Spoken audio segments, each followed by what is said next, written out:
شازلیان زندہ باد، شازلیان زندہ باد، شازلیان زندہ باد، شازلیان.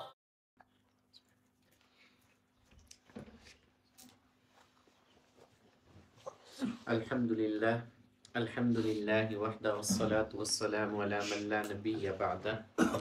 اما بعد فاعوذ باللہ من الشیطان الرجیم. بسم اللہ الرحمن الرحیم.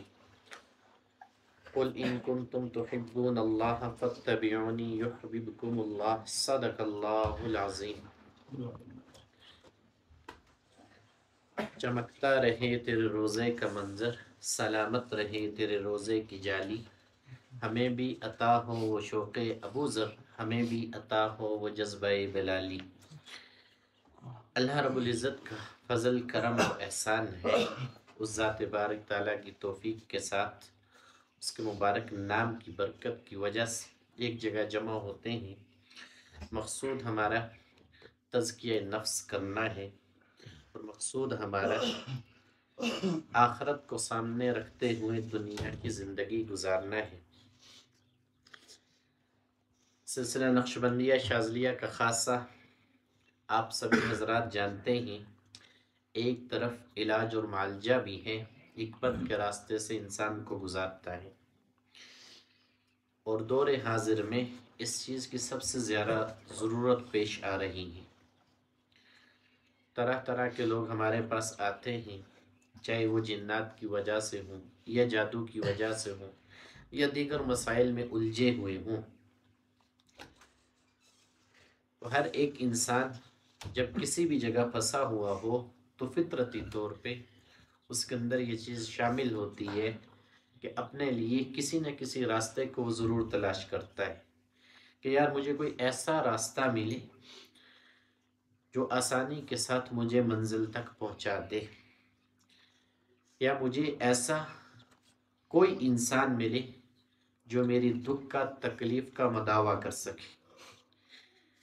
اور بعض اوقات انسان کے اوپر حالات ایسے ہوتے ہیں کہ معاذ اللہ جہاں وہ حقوق کو پامال کر رہا ہوتا ہے، ایک طرف حقوق اللہ کی پامالی کر رہا ہوتا ہے اور دوسری طرف حقوق العباد کی پامالی کر رہا ہوتا ہے. بظاہر مسلمان ہوتا ہے لیکن ایمان کی کمزوری کی وجہ سے عمل کرنا مشکل ہو رہا ہوتا ہے. اب صوفیاء کرام کا ایک طریقہ کار ہے جس کے ذریعے سالکین کو سلوک طے کروایا جاتا ہے اللہ کے مبارک نام کے ساتھ. آپ سبھی جان گئے ہوں گے. اور دوسرا، بہت سارے لوگ ہمارے پاس آ کے اس وجہ سے جڑ جاتے ہیں، علاج و معالجے کی وجہ سے. علاج و معالجہ شریعت کے اندر موجود، اس کے ثبوت ملتے ہیں، لیکن وہ اس کا جز ہے، کل نہیں ہے. یہ اللہ وحدہ لا شریک کی شان ہے، کسی کو بیمار رکھے ساری زندگی رکھے اور اس کی اس بیماری کو دور نہ کرے. بظاہر تو انسان یہ سمجھ رہا ہوتا ہے نا، یار یہ بیماری ساری میرے اوپر آئی، یہ تکلیف ساری میرے لیے، یہ سارے غم کے پہاڑ میرے اوپر ٹوٹنے تھے. اب اس کو اپنی ذات کے اندر دکھ بھی ہو رہا ہوتا ہے جب وہ دوسروں کو دیکھتا ہے، دوسروں سے اپنا موازنہ کرتا ہے کہ یار ان کی عقل صحیح سلامت، ان کے وجود سالم، ان کا ہر معاملہ ٹھیک، اب ساری چیزیں میری اوپر، میری ذات کے اوپر آ گئی ہیں، پتہ نہیں کیا وجہ ہے. اب جب اللہ رب العزت نے ہمیں بتلا یہ دیا تھا کہ یہ جس جگہ میں تمہیں بھیج رہا ہوں نا، یہ دھوکے کا گھر ہے، عارضی جگہ ہے، اس کے دھوکے میں نہ پڑنا. جب اس میں آئے ہو، وجود کو لے کے آئے ہو، نفس تمہارے وجود میں رکھ دیا ہے، تو یہ تمہیں بہت طریقے کے اوپر بہت ساری چالوں کے ذریعے گھیرے گا، پھنسائے گا، تمہاری خواہشات کو بڑھائے گا اور دنیا کو تمہیں محبوب بن کے دکھائے گا. اور انسان کو کسی بھی چیز کی اہمیت اس کی زندگی کے اندر اسی وقت ہوتی ہے جب اس کو اس چیز کے ساتھ محبت ہو جائے. چونکہ محبت ہی ایسا پہلو ہے کہ جس کی وجہ سے انسان کچھ بھی کر جاتا ہے، چاہے مجاز کے اندر ہو یا حقیقت کے اندر ہو، چاہے وہ ماں باپ کی اولاد کے ساتھ ہو یا اولاد کی ماں باپ کے ساتھ ہو، چاہے دوستوں یاروں کے ساتھ ہو یا شوہر کی بیوی کے ساتھ ہو یا بیوی کی شوہر کے ساتھ ہو، دیگر بہت سارے پہلو ہیں اس کے۔ اب یہ ساری چیزیں اس کی زندگی کا حصہ بن جاتی ہیں، اور نفس جو اللہ رب العزت نے رکھا تھا وہ چیزیں زیادہ محبوب نظر آنا اس کو شروع ہو جاتی ہیں۔ جب وہ چیزیں زیادہ محبوب نظر آنا شروع ہو جاتی ہیں تو یہ چیز بھول جاتا ہے کہ جس جگہ کے اندر مجھے بھیجا گیا تھا یہاں سدا جسموں نے تندرست نہیں رہنا ہوتا، یہاں جو نعمت دی جاتی ہے دنیاوی لحاظ سے، مال و اسباب کے لحاظ سے، ساری زندگی اس کی بقا نہیں ہے بلکہ اس کی فنا ہے۔ لیکن محبوبیت کی وجہ سے انسان ہے کہ اس سے پیچھے ہٹنے کا نام نہیں لیتا، دوڑتا ہی چلا جاتا ہے۔ نفسا نفسی کا عالم آج ہمیں تو زیادہ نظر آ رہا ہوتا نا، کہ اگر کسی سے کہیں بھائی آپ ملے نہیں ہو، آپ آتے نہیں ہو، آپ بیٹھتے نہیں ہو، تو جواب یہی ملتا ہے وقت نہیں ہے، اپنے معاملات کے اندر مصروف تھا، چاہے وہ کاروبار کے لحاظ سے ہو، کسی لحاظ سے ہو۔ اور یقین مانا یہ وہی زمانہ ہے جس کے اندر نفسا نفسی ہے، ایک باغ دوڑ ہے اور انسان بھاگ رہا اور کوشش کر رہا ہے، اور اس کی وجہ یہی ہے کہ ہر چیز اس کو محبوب نظر آ رہی ہے۔ جب انسان کو کوئی چیز محبوب نظر آنا شروع ہو جائے تو اس کے لیے ہر کوشش کرتا ہے، دن رات ایک کر دیتا ہے، کسی چیز کی پرواہ نہیں کرتا کہ بس اس کا مجھے حصول ہو جائے۔ کیوں؟ ظاہری طور پہ اس کی تسکین جو ہوتی ہے اس کے دل کے اندر اس چیز کے اوپر منحصر ہوتی ہے کہ جب تک مجھے یہ حاصل نہ ہوگی مجھے سکون نہ ملے گا۔ اب یہ کیفیات ہے، اب یہ کیفیت جب انسان کے اوپر آتی ہیں ایک کیفیت کے بعد دوسری کیفیت بھی پیدا ہوتی ہے۔ اب وہ آپ جانتے ہیں بخوبی، وہ کیفیات اس طریقے کے اوپر کہ جب ایک چیز آ گئی مقابلے میں وہ پڑ گیا، نفس نے اس چیز کو محبوب ٹھہرایا اور اس محبت نے اس کو اپنے آپ میں جکڑا گرفتار کیا، اب وہ چیز دل اور دماغ کے اوپر رچ بس گئی، وہاں سے نکلنا اس کے لیے محال تھا، اب اس کا حصول ہو گیا۔ جب حصول ہونے کے بعد اپنے ہی مد مقابل کو وہ دیکھتا ہے تو سمجھ میں آتی ہے نہیں ابھی میں پیچھے ہوں، ابھی میں پیچھے ہوں، میں نے مزید آگے جانا ہے، مزید سفر کرنا ہے، ہر اعلیٰ سے اعلیٰ کو حاصل کرنا ہے۔ اب یہی چیز اس کو دھوکہ دے رہی ہوتی، اسی کو کہتے ہیں خواہشات، اسی کو کہتے ہیں لمبی امید آرزو، کہ بہر صورت میں نے اس چیز کو اختیار کرنا ہے، نہ دن کو دیکھنا ہے نہ رات کو دیکھنا ہے، نہ منزل کی مشکلات کو دیکھنا ہے، بس اس کا حصول مجھے ہو جائے۔ اب یہی چیز کو دھوکہ دے رہی ہوتی، اور دوسری طرف اللہ رب العزت جو ہے وہ بتلا رہے ہوتے ہیں کہ تمہیں جو میں نے بھیجا ہے ایسے گھر کے اندر جو دھوکے کا گھر ہے۔ اب جہاں کبھی صحت ساری زندگی سالم نہیں رہنی، جب بیماری کی کیفیت آئے گی تم پکڑے جاؤ گے، بستر کے اوپر جا لگو گے۔ اب وہاں انسان کیا کہہ رہا ہوتا ہے کہ اللہ ایک دفعہ ٹھیک کر دے، استغفار کثرت سے شروع کر دیتا ہے نا، بندہ مومن کی پہچان ہے۔ تاکہ جب رب راضی کسی کے ساتھ ہوتا ہے تو بیمار اسی صورت کے اندر ہوتے ہیں، وہ بیماری کسی طرز کی بھی ہو، اگر اس کے وجود کے ساتھ جڑی ہوئی ہو اور وہ کیفیت اس کے وجود کے اوپر آ رہی ہو اور وہ بندہ اس بیماری اور کیفیت کی وجہ سے رب کو پکار رہا ہو تو وہ بھی ایک نعمت کی شکل میں ہوتی ہے۔ بظاہر اپنے لیے وہ تکلیف محسوس کر رہا ہوتا ہے لیکن رب کی رحمت اس کی طرف متوجہ ہوتی ہے، اس لیے کہ اللہ یہ چاہ رہا ہوتا ہے کہ میں نے اس کو جو خلاصی دینی ہے، جو میں نے اس کو نکالنا ہے، اس کا ذریعہ یہی چیز اس کے لیے رحمت بنے گی، یہی چیز اس کے لیے شافی ہوگی، یہی چیز اس کے لیے ناجی ہوگی، یعنی نجات دلائے گی۔ آج کے زمانے سے نہیں، اگر حضور علیہ الصلوۃ والسلام کے زمانے کے اوپر جاؤں تو اس وقت بھی لوگوں کے اوپر تکالیف آتی تھی، اس وقت بھی بیماریاں آتی تھی، اس سے بھی بڑھ کے بیماریاں آئی۔ ایک صحابی آتی تو ان کے اوپر بیماری ایسی آتی تھی، مرگی کا مسئلہ تھا۔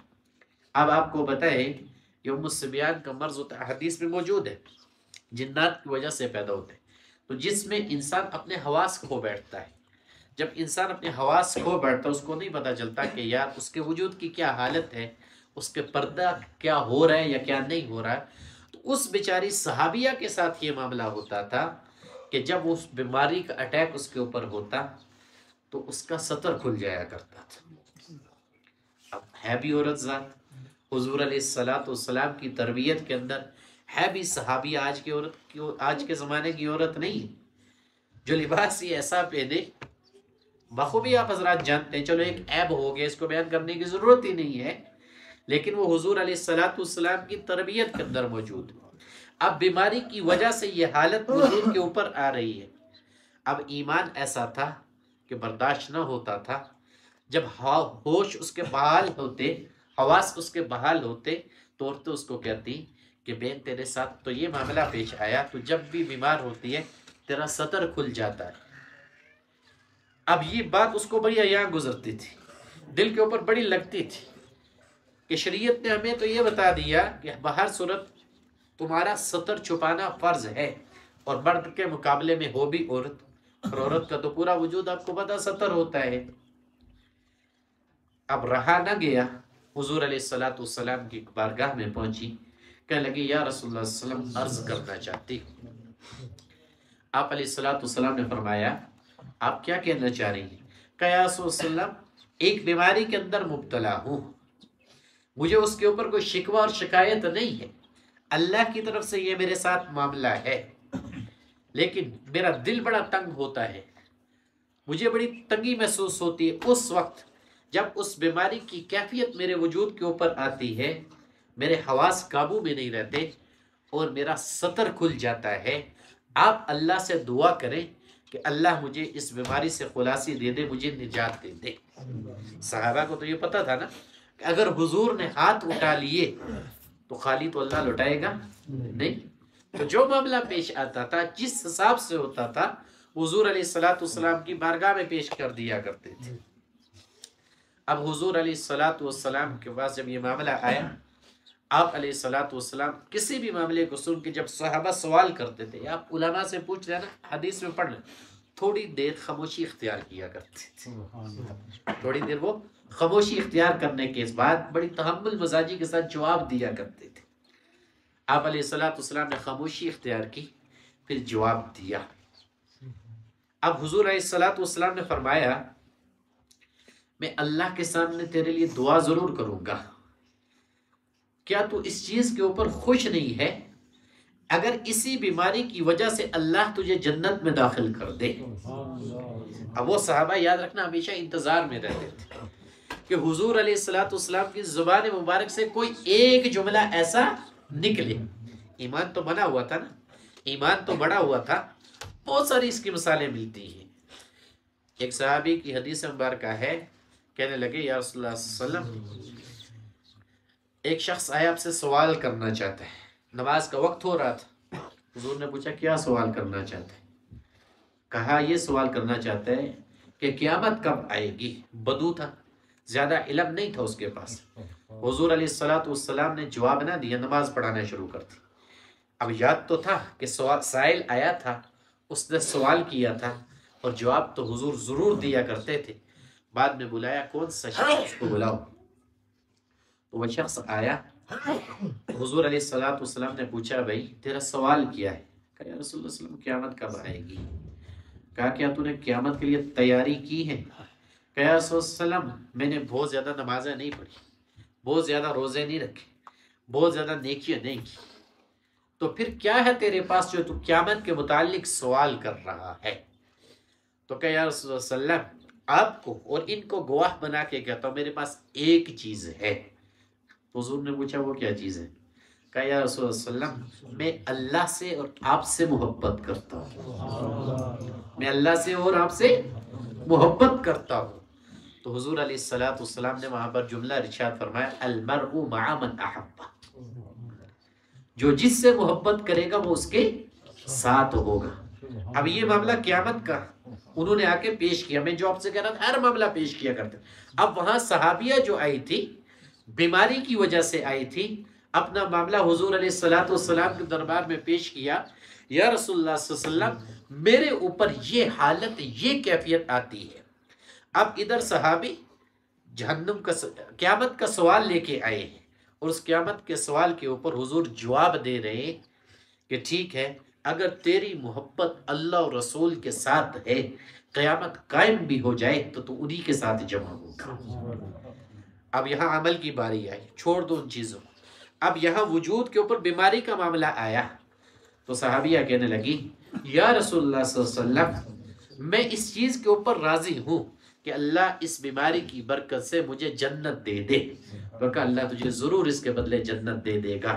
تھی عورت ذات، تو کہنے لگی یا رسول اللہ صلی اللہ علیہ وسلم ایک چھوٹی سی عرض ہے، درخواست ہے۔ کہا بولو کیا کہنا چاہتی ہو؟ کہا رسول اللہ صلی اللہ علیہ وسلم اس کے بعد میرے اوپر بیماری آئی، اللہ سے دعا کیجئے جب بیماری کی کیفیت میرے وجود کے اوپر آ جائے تو میرا سطر نہ کھلے، میرا سطر نہ کھلے، میں لوگوں کے سامنے عیا نہ ہو جاؤں۔ تو پھر نبی ہاتھ اٹھائے اور اللہ خالی لٹا دے، ایسا نہیں ہو سکتا۔ حضور علیہ الصلوۃ والسلام نے دعا فرمائی، اس کے بعد جب تک وہ صحابیہ زندہ رہی ان کے اوپر بیماری کی کیفیت حالت آئی، لیکن کبھی اللہ نے ان کے سطر کو ظاہر نہ کیا۔ اب یہ کیا تھا، یہ بات اس لیے کر رہا ہوں علاج معالجے کے ساتھ ہمارا تعلق ہے۔ بعض اوقات انسان کو کسی بیماری سے خلاصی نہیں ملتی، اس کی دو وجوہات ہیں۔ پہلے یاد رکھنا شفا اللہ کے ہاتھ میں، شفا کس کے ہاتھ میں؟ اللہ کے ہاتھ میں۔ مجھ آپ سمیت کوئی اس چیز کا دعوے دار نہیں ہو سکتا کہ ہمیں علاج و معالجے کرنے کا طریقہ آیا یا یہ معاملہ اللہ نے ہمارے ہاتھ سے کروا دیا تو ہر ایک کے ساتھ معاملہ بن جائے گا۔ بنائے گا اللہ جب چاہے گا۔ آپ کے پڑھنے کے اوپر، آپ کے عمل کرنے کے اوپر دن رات اس عمل کو کر رہے، اس کے بعد بھی نہ بنائے تو اس کی مرضی ہے، اس میں اس کی حکمت ہے۔ آپ کو آپ کے عمل کا اجر ضرور مل جائے گا۔ کیوں؟ مناسبت جس چیز کے ساتھ ہے وَلَذِكْرُ اللَّهِ اکبر، کہ اللہ کا ذکر بہت بڑا ہے۔ آپ اور میرے لیے یہ چیز کرنے کی ہے کہ ہم ہر حالت میں اللہ کا شکر ادا کرتے جائیں۔ بس یہ جو یاد کرنے کا سلسلہ ہے، یہ جو بیٹھنے بٹھانے کا عمل ہے، یہ جو ہماری مجالس اللہ کے نام کے اوپر قائم ہوتی ہیں، میرے اور آپ کے ذمے یہ ہے کہ ہم ان کو آباد کرتے جائیں، کیے رکھیں، ان کے اندر کمی نہ ہو۔ کیوں؟ میری بات نہیں، فَاذْكُرُونِي أَذْكُرْكُمْ وَاشْكُرُوا لِي وَلَا تَكْفُرُونَ، قاعدہ کلیہ اصول یہی بتایا، جب تک مجھے یاد کرتے رہو گے تو میں تمہیں یاد کرتا رہوں گا۔ صرف یہ نہ یاد کہ مجھے یاد کر رہے ہو، میں تمہیں یاد کر رہا ہوں، اس کے ساتھ وَاشْكُرُوا لِي، میرا شکر ادا کرتے رہو، وَلَا تَكْفُرُونَ، انکار نہ کرنا۔ جب انسان کی وجود کے اندر ایک کیفیت ایسی ہوتی ہے، جب کسی نعمت اس کو حصول ہو جائے تو اس نعمت کے اوپر وہ شکر ادا کرنا کم کر دیتا ہے۔ اکثر آپ نے دیکھا ہوگا اگر ایک آدمی نمازی بھی بن گیا، کیونکہ اللہ کی ہر نعمت کے اوپر بندے کا شکر ادا کرنا واجب ہے، ضروری ہے، چاہے وہ زبان سے کلام ہو رہا ہو، چاہے وہ آنکھ سے دیکھ رہا ہو، چاہے وہ کانوں سے سن رہا ہو، چاہے وہ قدموں سے چل رہا ہو، یا پیٹ کے اندر کوئی لقمہ حلال کا ڈال رہا ہو، کوئی بھی صالح عمل کر رہا ہو، ہر چیز حتیٰ کہ جو سانس آ رہی ہے جا رہی ہے، ہر ایک چیز کے اوپر شکر ادا کرنا ضروری ہے۔ اور بعض اوقات انسان کو جب بڑی نعمت مل جائے تو اس کے اوپر وہ اس کی ناشکری کرنا شروع کر دیتے ہیں، ایسا ہوتا ہے اس چیز کو بھول جایا کرتا ہے۔ ٹھیک ہے، کیونکہ میں یہاں اس لیے ان چیزوں کا تکرار کیا جاتا ہے کہ بعض اوقات شیاطین کا تصرف زیادہ ہوتا ہے۔ جب آپ کمال کی طرف بڑھتے ہو نا، کسی چیز کے اندر کمال آپ کو حاصل ہو جاتا ہے، جب آپ یہ دیکھتے ہو ہاتھ اٹھائے اللہ نے خالی نہ لٹایا، دل کے اندر خواہش پیدا ہوئی اللہ نے پوری کر دی، کوئی چیز طلب کی اللہ نے فوراً کر دی، ایسا ہو رہا ہے اور ہوتا ہے۔ مجھے پتہ ہے کہ معاملات بہت سارے چلتے کیونکہ اس چیز کے اندر یہ چیز موجود ہوتی ہے، اور وہاں پر کمزوری جو ہوتی ہے، انسان جب وہ نعمتوں کو حصول کر رہا ہوتا ہے تو وہاں شکر کو کم کر دیتا ہے، ٹھیک ہے۔ جب انسان ناشکرا ہو جاتا ہے، یاد رکھنا بعض اوقات اس سے اس نعمت کو چھین لیا جاتا ہے، ٹھیک۔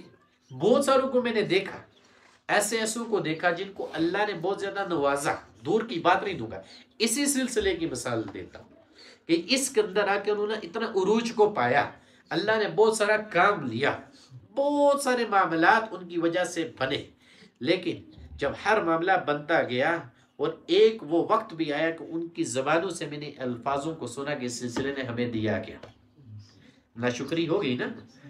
اب کس وجہ سے یہ ناشکری ہوئی؟ جب معاملات کے اندر تنگی آئی، جب ہاتھ تنگ دست ہونا شروع ہوا، اب ناشکری کرنا شروع کر دی۔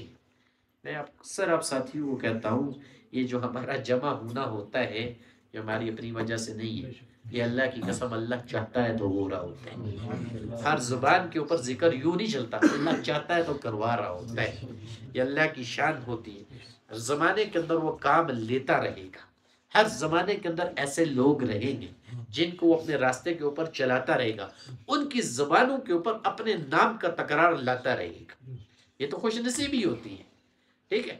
قبولیت بات کا درجہ ہے، وہ اللہ کے ہاں ہے کہ کس کا عمل قبول کرتا ہے یا نہیں کرتا۔ قبول کرنے کی عام سی مثال یہی ہے، صحابہ نے پوچھا تھا یا رسول اللہ کب ہماری نماز قبول ہوگی؟ تو فرمایا کہ یوں سمجھو جب تم ایک نماز کو ادا کرو تو اگلی نماز ادا کرنے کا تمہارا دل چاہے، تمہارا جی چاہے، ٹھیک ہے۔ اب یہ نماز کے فرض ہے اللہ کی طرف سے، اس کی قبولیت کا اشارہ ہے۔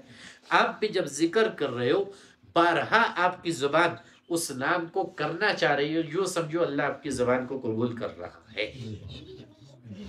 لیکن اصولوں کو اپنا کے چلنا پڑتا ہے انسان کو، اور بعض اوقات معاملات میں اگر خلاصی نہیں مل رہی کہ آپ ہر طرح کی حکمت کو آزما چکے ہو، کر چکے ہو، تو یوں سمجھو اس معاملے کے اندر اللہ کی حکمت موجود ہے۔ یہ جو قصہ میں نے آپ کو صحابیہ کے بیان کیا، بیان کرنے کا مقصد یہی تھا کیونکہ علوم کی انتہا جناب رسول اللہ صلی اللہ علیہ وسلم کے اوپر ہے، ٹھیک ہے۔ حضور صلی اللہ علیہ وسلم کے علم کا احاطہ نہیں ہو سکتا، کوئی چیز اس کو، کوئی بھی انسان اس کو بیان نہیں کر سکتا، یا تو وہ اللہ جانتے ہیں یا جناب رسول اللہ خود جانتے ہیں، اس کے علاوہ کوئی اس کو جان نہیں سکتا۔ لیکن حضور کی موجودگی کے اندر حضور علیہ السلام کی صحابیہ نے اس معاملے کو بیان کیا، یا رسول اللہ صلی اللہ علیہ وسلم میرے اوپر یہ کیفیت حالت آتی ہے۔ اب ان کا ایمان بھی دیکھو کس سطح کا تھا، کس درجے کا تھا۔ قرآن نے ایسے ہی تھوڑا ہی خوشخبریاں دی، قرآن نے ایسے تھوڑا ہی بشارتیں دی، اتنی جو خوشخبریاں ان کے لیے سنائی گئی ان کے عمل کی بنا کے اوپر ہی سنائی گئی نا۔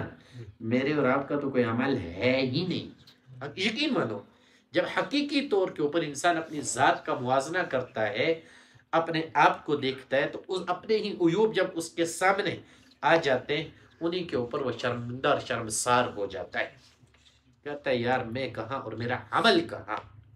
چونکہ اللہ دلوں کو تھام رہا ہوتا ہے، دوسری طرف اللہ محبت کی نظر ڈال رہا ہوتا ہے، جس کی وجہ سے اس کو سمجھ آ رہی ہوتی ہے کہ چھوڑو یار، جتنے بھی گناہ ہو چکے، جتنے بھی عیوب میری ذات کے ہیں، میں اپنے آپ کو رب کے حضور پیش تو کر رہا ہوں، میں اللہ کے سامنے معافی تو مانگ رہا ہوں، میں نے اپنے آپ کو رب کے دربار میں کھڑا تو کر دیا ہے۔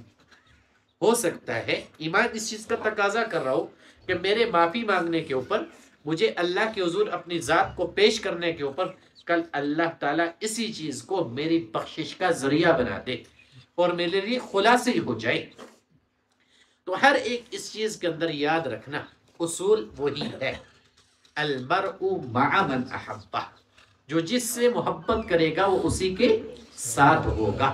اب یہاں صحابی کو یہ بتا دیا، اور اس کے بعد ایک اور صحابی روایت کرتے ہیں یا رسول اللہ صلی اللہ علیہ وسلم ایک شخص ایسا ہے، ایک وہ لوگ ہیں جو آپ کے اور اللہ کے راستے کے اوپر چل رہے ہیں، اور وہ آدمی ان سے محبت کرتا ہے، ان جیسا عمل نہیں کرتا، کہ عمل کے لحاظ سے وہ کم ہے، تو اس کے بارے میں آپ کیا کہتے ہیں؟ تو حضور علیہ السلام نے یہی جملہ ارشاد فرمایا، وہ اسی کے ساتھ ہوگا جس سے وہ محبت کرتا ہے۔ پھر پوچھا یا رسول اللہ صلی اللہ علیہ وسلم ان جیسا عمل نہیں کرتا؟ کہا وہ اسی کے ساتھ ہوگا جس کے ساتھ وہ محبت کرتا ہے۔ 3 مرتبہ ان چیزوں کو پوچھا، اور صحابہ کہتے ہیں جب سے ان کلمات کو حضور نے بیان کیا اس دن ہمارے دل کے اندر اس سے بڑھ کے کوئی خوشی نہیں تھی کہ یار ہماری محبت اللہ کے ساتھ اور رسول اللہ کے ساتھ۔ ایمان تھا نا۔ اور جس انسان کو یہ پتا چل جائے کہ یار میں دنیا میں آ گیا، میرے آنے کا مقصد کیا ہے، اپنے مقصد کو پہچان لے، اللہ کے راستے کے اوپر آ جائے اور اس کی محبت اللہ اور رسول کی طرف ہو جائے، تو یاد رکھنا مناسبت اس کی بھی صحابہ کی طرف ہو جائے گی۔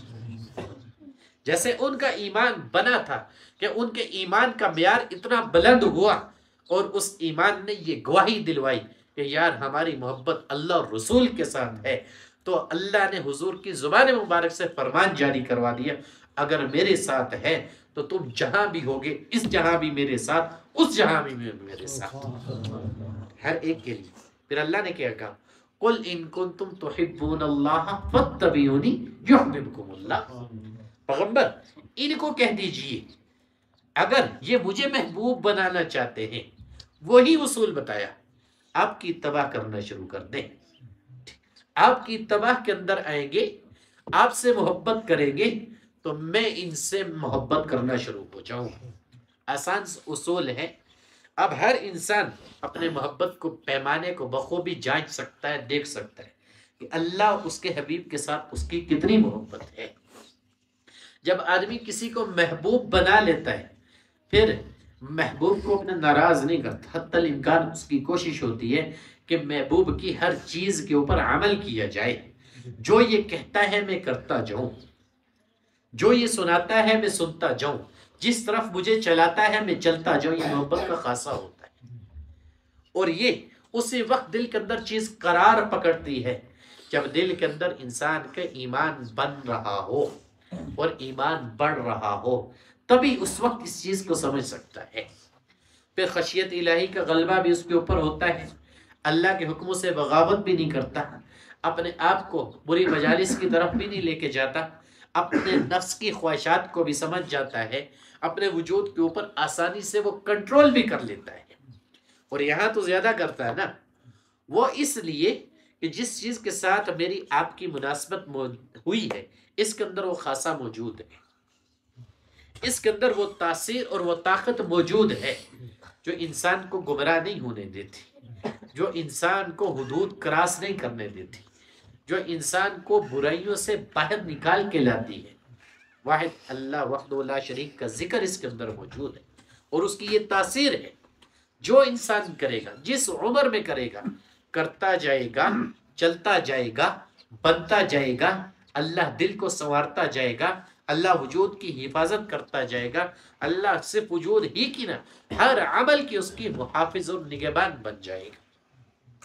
ہاں، صبر رکھ کے چلنا، کیوں یہاں آزمائش زیادہ ہوتی ہے، ہر قدم کے اوپر ہوتی ہے، مختلف انداز میں ہوتی ہے، مختلف صورتوں کے اندر ہوتی ہے۔ وہ جو جتنے قرب والے، میں اکثر آپ حضرات سے کہتا ہوں، ان کی اتنی آزمائش زیادہ ہوتی ہے۔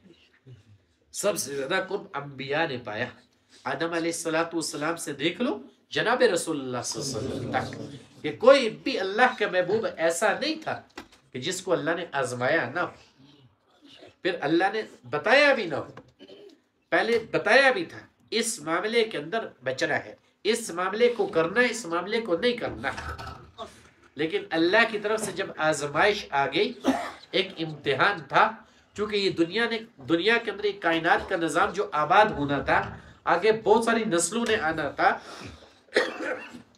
تاکہ وہ نسلیں اس چیز کو بھولے نہ، اپنے پچھلے آبا کی طرف دیکھیں کہ جو اللہ کا قرب حاصل کیا جنہوں نے، کس قدر وہاں تک ان کی امت نہ پہنچ سکتی تھی، کوئی عام انسان وہاں تک نہ پہنچ سکتا تھا۔ جب اللہ کے وہ لوگ محبوب بنے، اس محبت کے اندر صرف یہ نہیں تھا کہ ہر چیز ان کے لیے آسانی والی تھی، اس محبت کے ساتھ آزمائشیں بھی بہت جڑی ہوئی تھی، اور وہ اللہ نے مختلف انداز کے اندر ان کو اپنایا۔ کیا زکریا علیہ السلام کو آرے کے ساتھ چیرا گیا یا نہ چیرا گیا؟ کیا اسماعیل علیہ السلام کے گلے کے اوپر بیٹا بھی پیغمبر، باپ بھی پیغمبر، باپ کے ذریعے چھری کو رکھوایا یا نہ رکھوایا؟ کیا ابراہیم علیہ السلام کو آگ کے اندر پکوایا یا نہ پکوایا؟ کیا یونس علیہ السلام کو مچھلی کے پیٹ کے اندر رکھا یا نہ رکھا؟ ساری چیزیں موجود ہیں کہ اس قدر آزمائشوں کو وہ لے کے آیا. اور ساتھ میں ایک جملہ بتایا لَلَبِثَ فِي بَطْنِهِ إِلَى يَوْمِ يُبْعَثُونَ. آپ کو جو ٹھہرائے تھے نا ہم قیامت تک اسی کے پیٹ کے اندر رکھتے اٹھاتے نا. ہم نے نکالا کیوں؟ فَلَوْلَا أَنَّهُ كَانَ مِنَ الْمُسَبِّحِينَ. آپ کو نکالنے کی وجہ یہ تھی کہ آپ تسبیحات کو بیان کرتے تھے, آپ اللہ کا ذکر کیا کرتے تھے. فَنَادَى فِي الظُّلُمَاتِ أَن لَّا إِلَٰهَ إِلَّا أَنتَ سُبْحَانَكَ إِنِّي كُنتُ مِنَ الظَّالِمِينَ. اب اسی کلمے کو بارہا دہرایا, تکرار کیا. اس سے نہیں, آدم علیہ السلام کو بھی جب دنیا کے اندر بھیجا گیا تھا تو آدم علیہ السلام بھی اپنی اس غلطی کے اوپر رب کے حضور جب شرمندہ ہوئے تو یہی کہا تھا ربنا ظلمنا انفسنا وان لم تغفر لنا وترحمنا لنكونن من الخاسرین. اب وہ تو نبی تھے, نبوت کی مہر لگی ہوئی تھی اور صرف اللہ کے حکموں کا پرچار کرنے کے لیے آئے تھے. اللہ آزمائش کو لے کے آیا. اب میں اور آپ جن آزمائشوں میں پڑھتے ہیں معذرت کے ساتھ, کئی ایک جو ہوتی ہیں ہمارے اپنی وجہ سے ہوتی ہیں. وَمَا أَصَابَكُم مِّن مُّصِيبَةٍ فَبِمَا كَسَبَتْ أَيْدِيكُمْ وَيَعْفُو عَن كَثِيرٍ. کہ انسان کو جو مصیبت پہنچتی ہے اس کے اپنے ہاتھوں کی کمائی ہوئی ہوتی ہے, اس کے اپنے عمل کی وجہ سے ہوتی ہے, جس کی وجہ سے اس کے اوپر یہ حالت اور کیفیت آتی ہے. اپنے ہاتھوں سے اس چیز کو اکٹھا کرتا ہے. اور وہاں جو آزمائش آئی, محبت کا درجہ بھی اعلیٰ اور آزمائش بھی بہت بڑی. اور اگر ان کی آنکھوں سے آنسو نکلے, ان کے اوپر خشیت الہی کے غلبے کا یہ عالم تھا کہ میں اللہ کے سامنے کیسے جواب دوں گا. قیامت کا منظر بھی موجود ہے. یہ حدیث آپ نے بہت سارے علماء سے سنی بھی ہوگی کہ انبیاء ہاتھ اٹھا دیں گے وہاں کہ ہم اللہ سے نہیں کہتے, ہم اللہ کے سامنے نہیں جاتے. اب یہ تو ان کی ذات کا معاملہ, میں اور آپ نچلی سطح کے اوپر, چھوٹی سطح کے اوپر ہیں. جب ذکر اللہ کے ساتھ مناسبت ہوگی, عمل سیدھا ہونا شروع ہو گیا تو اس کے اوپر کبھی فخر نہ کرنا, اللہ کا شکر بہر صورت ادا کرتے رہنا کہ تو توفیق دے رہا ہے تو ہو رہا ہے. تو اس کی توفیق نہ دیتا, جیسے آج دنیا میں باقی مشغول, جیسے نفسہ نفسی کا عالم ہر ایک اپنی مصروفیت کے اندر مصروف, پہ بھی مصروف ہوتا. جیسے آج بھی الیکشن ہو رہا, بعض لوگ ہوں گے نا نعرے لگا رہے ہوں گے. اب معاملہ کسی کا مزہ کوئی لے رہا ہوگا, ٹھیک ہے, گلے پاڑ رہے ہوں گے نا. اب یہ عادت ہوتی ہے نا, محاورہ مشہور ہے نا, بیگانی شادی میں عبداللہ دیوانہ. اب جہاں اللہ رسول کی محبت کو ایک انسان تلاش کر رہا ہو اور ایک انسان دوسرے کی خوشی میں اپنی خوشی منا رہا ہو, تو یاد رکھنا سب سے زیادہ نفس کا پیروکار وہ انسان ہوتا ہے.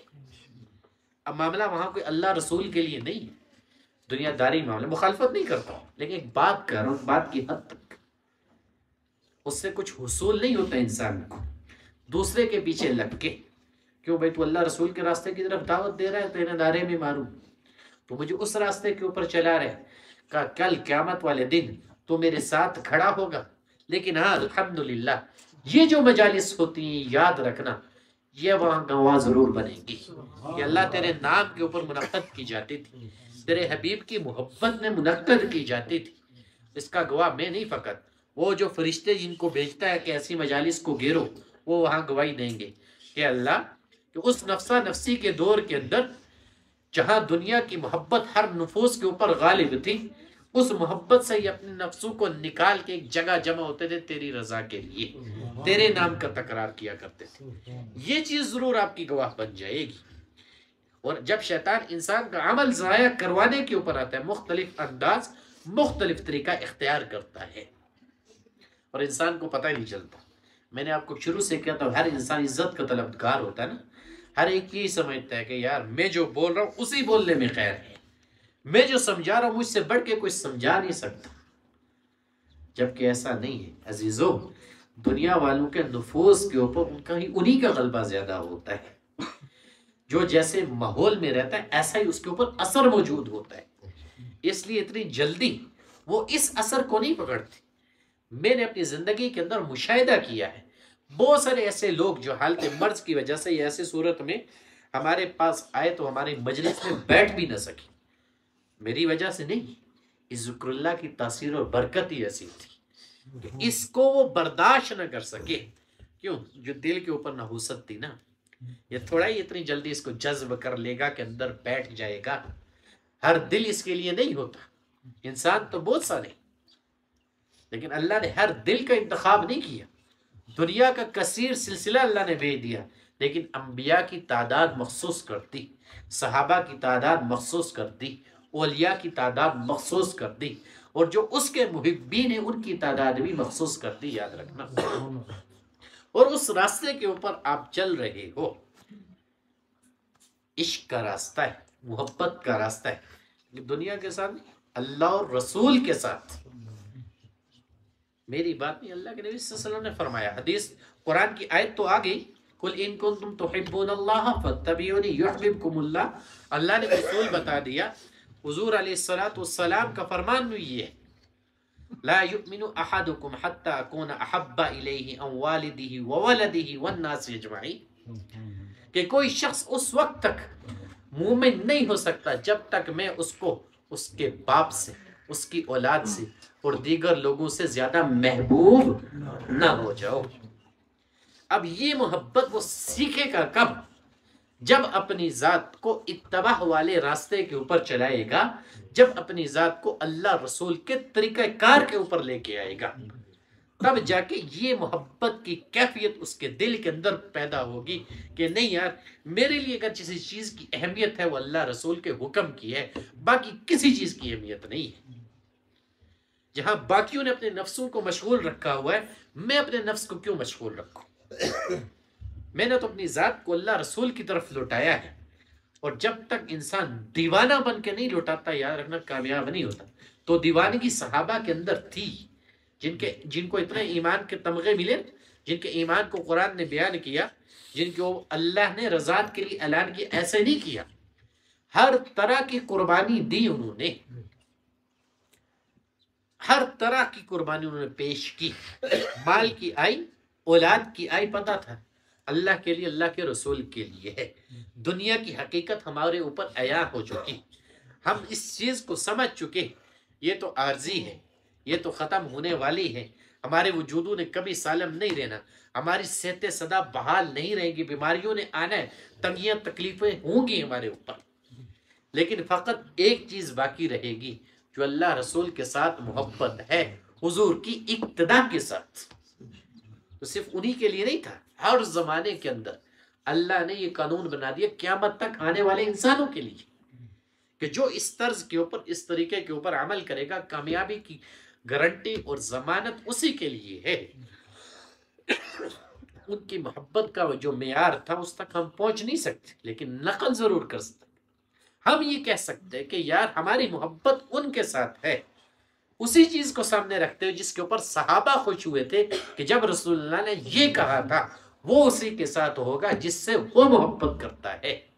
آج کم سے کم ہمارا ایمان اس چیز کی گواہی تو دیتا ہے نا کہ ہم بھی صحابہ کے ساتھ، اللہ رسول کے ساتھ محبت کرتے ہیں. اور حضور نے کہا کہ جو جس سے محبت کرتا ہوگا قیامت والے دن اسی کے ساتھ اس کو جمع کیا جائے گا، اور اسی کے لیے ہماری کوشش ہے. ورنہ ان کے تو ایمان کا معیار اور کیفیت بہت بڑھ گئی تھی. احد کا ایک واقعہ لے لیں. ایک صحابیہ کو پتہ چلا، کفار نے اسے خبر مشہور کی تھی کہ معاذ اللہ حضور علیہ السلام کی شہادت ہو چکی. جنگ کی حالت ایسی تھی، معلومات نہیں ہو رہی تھی، پتہ نہیں چل رہا تھا. تو صحابیہ کو جب یہ خبر پہنچی، رہا نہ گیا. اب حضور علیہ السلام سے محبت کا یہ عالم، گھوڑے کے اوپر سوار ہوئی اور احد کی طرف دوڑنا شروع کر دیا. اب راستے میں آنے والا ایک شخص آ رہا ہے، کہہ رہا کہاں جا رہی ہے؟ کہا حضور کے متعلق مجھے بتاؤ، کچھ پتہ ہے؟ تو کہنے والا کہتا ہے تیرا بیٹا شہید ہو گیا. کہتی ہے الحمدللہ. اب آگے دیوانہ اور دوڑی جا رہی. جب آگے پہنچتی ہے، دوسرا شخص آگے کہتا ہے حضور کے متعلق کچھ پتہ ہے؟ تو کہنے والا کہتا ہے مجھے نہیں پتا. کہا تیرا خاوند شہید ہو گیا. کہا الحمدللہ. آگے چلتی ہے، پھر ایک اور شخص سے پوچھتی ہے حضور کے متعلق کچھ علم ہے؟ تو کہنے والا کہتا ہے تیرا بھائی شہید ہو گیا. کہتی ہے الحمدللہ. بہت سارے رشتے اس کو گنوائے جاتے ہیں، اور ایک صحابی کے پاس جب پہنچتی ہے وہ کہتے ہیں حضور کے متعلق پتہ ہے؟ کہاں الحمدللہ حضور علیہ السلام صحیح سالم ہے. وہ کہتی ہے اللہ کا شکر ہے فوراً جا کے حضور علیہ السلام کے چہرہ انور کے اوپر نظر ڈالتی ہے، وہ کہتی ہے اللہ کا شکر ہے کہ اللہ نے ہر لحاظ سے ہر سطح کے اوپر آپ کی حفاظت فرمائی ہے، اور میں اس چیز کے اوپر شکر ادا کرتی ہوں کہ اللہ نے میرے ان سب رشتوں کو اپنے دربار میں قبول فرما لیا۔ آج مجھے آپ سمیت کون برداشت کر سکتا؟ کوئی ایک کٹ جائے، کسی ایک کی گردن، کہتے ہیں نا شہادت ہو گئی، چلو پچھلے دنوں مولانا کے کوئی شہید کر دیا گیا، اللہ رسول کے راستے کے اندر تھے نا۔ شہادت عظیم سرمایہ ہے، اللہ کی طرف سے انعام اور اکرام ہے، اور وہ شخص مومن نے یاد رکھنا کہ جس کے دل کے اندر شہادت کا جذبہ نہ ہو، حتیٰ کہ اس کو یہاں تک کہ لکھا گیا ہے کہ خطرہ یہ کہ وہ زندیق ہو کے نہ مرے، یہ بھی بڑی خاص چیز ہے، خاص نعمت ہے۔ لیکن وہ لوگ جو جانوں کو یوں ہتھیلیوں کے اوپر رکھتے ہیں، یاد رکھنا ہم تسبیح والوں سے بہت زیادہ آگے ہوتے ہیں۔ جو ہم یہ تزکیہ کر رہے ہوتے ہیں نا، نفس کا تزکیہ کر رہے ہوتے ہیں، تو وہ اپنی جانوں کو پیش کر رہے ہوتے ہیں اللہ رسول کے راستے میں۔ ہو سکتا ہے ہمارے سالوں کا عمل اور ان کے وجود سے خون کا ایک قطرہ ٹپکنا وہ اللہ کے ہاں بڑا معیار، بڑا درجہ رکھتا ہے، بڑا مقام رکھتا ہے۔ لیکن الذین قتلوا فی سبیل اللہ امواتا بل احیاء، ہمارا تو یہ ہے کہ قبول ہوگا یا نہ ہوگا، لیکن ان کا گرتے ہی قبول ہو جاتا ہے۔ اللہ کہتا ہے یہ یہاں قبول ہی نہیں ہوتا، یہ زندہ ہے، میرے یہاں ان کو رزق بھی آ جاتا ہے، اور تم شعور نہیں رکھتے ہو۔ اب غر کہ انہوں نے بھی اس مقام کو اگر حاصل کیا ہے تو محبت کی وجہ سے، اللہ رسول سے محبت کی وجہ سے، صحابہ سے محبت کی وجہ سے، اور ہم بھی جس راستے کے اوپر چل رہے اسی محبت کے متلاشی ہیں، اسی محبت کو پانے کے لیے، اسی محبت کو حاصل کرنے کے لیے، تاکہ اپنی آخرت کو ہم سنوار سکیں، آخرت کو بنا سکیں۔ اور اس کے لیے جس چیز کو اللہ نے ہمیں دیا ہے وہ اپنا مبارک نام ہے، جس کی برکت سے ہر شب جمعہ کو جمع ہوتے ہیں، جس کی برکت سے اللہ علاج و معالجہ کروا رہا ہوتا ہے، جس کی برکت سے اللہ لوگوں کی تکلیفوں کو دور کر رہا ہوتا ہے۔ اور اس کا سارے کا سارا فضل میرے رب کی ذات کا ہے، اور میرے حضرت شیخ کی مہربانی اور احسان ہے ہم لوگوں کے اوپر، کہ جنہوں نے ہمارے اوپر محنت کی اور ہمیں اس راستے کے اوپر چلایا، جہاں اللہ تعالیٰ دین کے معاملات بھی بہت آسان کر رہا ہوتا ہے، اور دنیا کے معاملات کے اندر بھی اللہ آسانیاں پیدا کر رہا ہوتا ہے، اور ایمان کے لحاظ سے، عمل کے لحاظ سے بھی جو اس سلسلے کے ساتھ جڑتا ہے اللہ اس کو بنا رہا ہوتا ہے اور سنوار رہا ہوتا ہے، اور اسی کے اندر ساری کامیابی ہے۔ بس اللہ کے حضور دعا یہ ہے، اس کے اندر ہماری جو کمی کوتاہی اللہ اس کو دور فرمائے، جو ہماری کمزوری اللہ ان کو دور فرمائے، جتنے بھی ہمارے صغیرہ کبیرہ گناہ اس کی برکت سے اللہ سب کو معاف فرمائے، اور جتنا بھی ہمارے پڑھنے پڑھانے کا ثواب ہے تمام انبیاء کرام کو پہنچائے، بالخصوص نبی علیہ الصلاۃ کو پہنچائے، تمام صحابہ کرام صحابیات کو پہنچائے، تمام حضرات اہل بیت کو پہنچائے، تمام تابعین تبع تابعین سلف صالحین بزرگان دین اسلام کو پہنچائے، بالخصوص سلسلہ نقشبندیہ شاذلیہ کے بزرگوں کو پہنچائے۔ اس کی برکت سے اللہ حضرت شیخ کے علم میں، عمل میں، عمر میں برکت عطا فرمائے۔ اس سلسلے کا فیض، حضرت شیخ کا فیض اللہ 400 عالم پھیلائے۔ جتنی بھی خانقاہ اس سلسلے کی پورے دنیا میں کام کرے اللہ سب کو اپنے دربار میں قبول و منظور فرمائے۔ بالخصوص اس ڈویژن کے اندر ہماری جو خانقاہ چلے اللہ سب کو اپنے دربار میں قبول و منظور فرمائے۔ جتنے ساتھی اس کے ساتھ جڑے، جس لحاظ سے وہ تعاون کر رہے، اللہ ان کا تعاون کرنا بھی اپنے دربار میں قبول و منظور فرمائے۔ اللہ اس کے اوپر خرچ کرنے کی وجہ سے اللہ ان کے مال میں برکت عطا فرمائے، اور جتنے ہمارے پاس علاج معالجے کی غرض سے آتے اللہ سب کو شفا یاب فرمائے، جو بے اولاد آتے اللہ سب کو نیک صالح اولاد عطا فرمائے، جو بے روزگار آتے اللہ سب کو حق حلال کا روزگار عطا فرمائے، اور جتنے ہمارے عزیز و قارب دنیا فانی سے رخصت ہو چکے اس کی برکت سے اللہ ان کی مغفرت فرمائے، جن کی مغفرت ہو چکی اللہ ان کے درجات بلند فرمائے۔ فیصل آباد کے ہمارے ایک دوست، ان کی والدہ کے انتقال ہوئے، بالخصوص اس کی برکت سے اللہ ان کی مغفرت فرمائے، اللہ ان کے درجات بلند فرمائے، اللہ ہم سب کو عمل کی توفیق عطا فرمائے۔